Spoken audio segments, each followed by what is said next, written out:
और चीन की वॉर ड्रिल के बाद G7 और EU का रिएक्शन आ गया है। ताइवान को लेकर चीन के एक्शन से चिंतित है। G7 ने कहा, EU ने भी ताइवान के खिलाफ एग्रेशन की निंदा की है। चीन और जापान के विदेश मंत्रियों की बातचीत रद्द है। दुनिया में कम से कम 5 वॉर फ्रंट एक्टिव हो चुके हैं। यह इस वक्त की बड़ी खबर है। सीधे आइए, दुनिया में यलगार 5 वॉर फ्रंट तैयार। क्या है ये 5 वॉर फ्रंट? सोचें आप। नंबर 1 रूस वर्सेस यूक्रेन, नंबर 2 चीन versus Taiwan, Armenia versus Azerbaijan, number 4 south Korea versus north Korea और नंबर 5 ईरान वर्सेस इजराइल। 5.5 महीने से जंग जारी है। सोचिए आप। ज़ेलेंस्की ने चीन का रुख किया है। ज़ेलेंस्की ने चीन का रुख किया, चीन से मीडिएट करने की मांग की। 20% इलाके पर ऑलरेडी रूस का कब्जा हो चुका है। उसके बाद चीन वर्सेस ताइवान। पेलोसी के ताइवान दौरे के बाद तनाव बढ़ गया है। चीन की लाइव फायर ड्रिल शुरू हो चुकी है। 7 तरफ से घेरा गया है। बैलिस्टिक मिसाइलों को दागा जा रहा है। फिर Armenia versus Azerbaijan, cease fire violation होता है काराबाख रीजन में को लेकर फिर से जंग शुरू हो जाती है। फिर अजरबैजान ने बरसाए बम।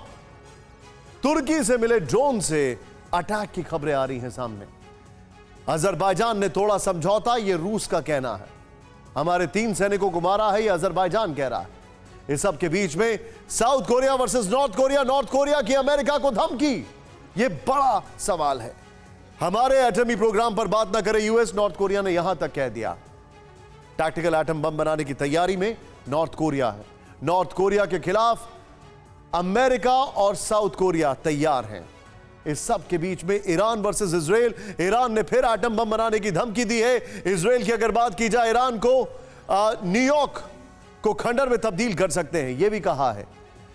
और इजराइल की अगर बात की जाए तो इजराइल ने सीधे तौर पर कह दिया है कि हमें कोई एक्शन लेना पड़ेगा।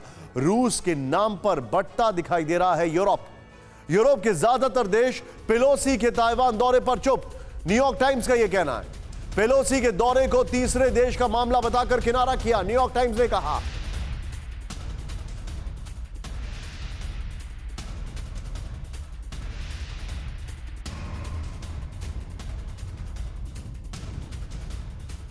जर्मनी ने भी पेलोसी के ताइवान दौरे पर यू टर्न ले लिया है। अब जर्मनी ने कहा कि वन चाइना पॉलिसी का सपोर्ट करते हैं। रूस के नाम पर बंट रहा है यूरोप। ध्यान दीजिएगा, नेटो चीफ ने क्या कहा। ध्यान से प्ले ऑन करें इसको। यहां पर नेटो चीफ ने क्या कहा। अमेरिका से दूर दिख रहा यूरोप। अगर रूस ने नेटो देश पर हमला किया तो अलायंस देगा जवाब, स्टोल्टनबर्ग ये कहते हैं। लेकिन पेलोसी के ताइवान दौरे पर अमेरिका से अलग दिख रहा यूरोप, यह भी साफ दिखाई दे रहा है। क्यों? इस वक्त यूरोप में वर्ल्ड वॉर 2 के बाद सबसे डेंजरस सिचुएशन है, स्टोल्टनबर्ग ने यह कहा था। लेकिन यहां पर कई यूरोपीय देश खुलकर ताइवान के सपोर्ट में नहीं है। इतना ही नहीं, यह हमारे हित में होगा कि यूक्रेन में रूस की जीत ना हो, नेटो चीफ ये कहते हैं। लेकिन ताइवान की स्वायत्तता को लेकर खुलकर बोलने से हिचक रहे हैं यूरोपीय देश।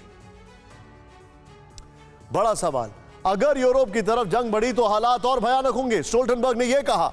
इस बीच ताइवान को लेकर चीन की धमकी के बाद जर्मनी के सुर बदल चुके हैं।